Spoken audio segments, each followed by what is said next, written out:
Day 16. I am so proud of you guys for making it this far. We have finished the first 5 books of the Bible, and now we are on to Joshua. And the Israelites at this point have been landless for nearly 500 years. And they are moving over from being landless slaves into being land-owning freemen and women. And this is huge. Joshua's taken us through this transition, first in taking over the land and the battles, and then distributing it to the 12 tribes.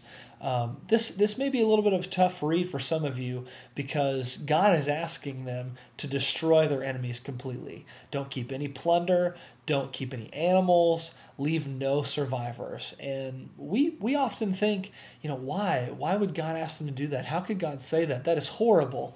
But if we put ourselves in 13th century BC culture and looked at the Canaanites, who basically their culture was the pit of sin.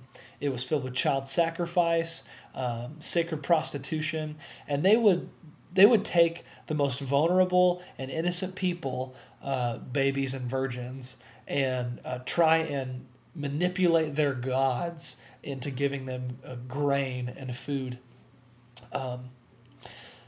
The Israelites were often weak and had trouble getting their act together against their enemies. They blamed God for this. They said, God, you didn't keep your promises. You told us you were going to be with us, but you weren't. But the reality is the Israelites were breaking their promises to God.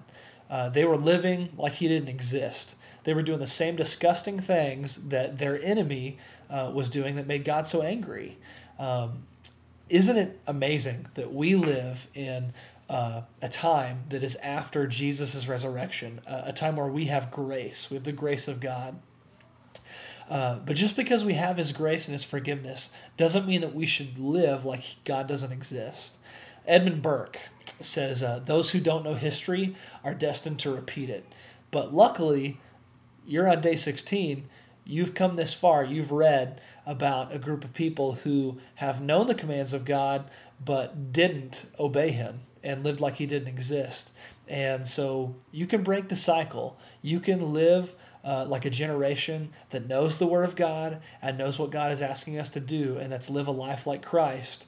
And we can break this cycle and live each and every day holy and pleasing to God. So I ask that you pray that God will give you a heart to see needs, that you can fill them, and a heart to live like God has called you to live.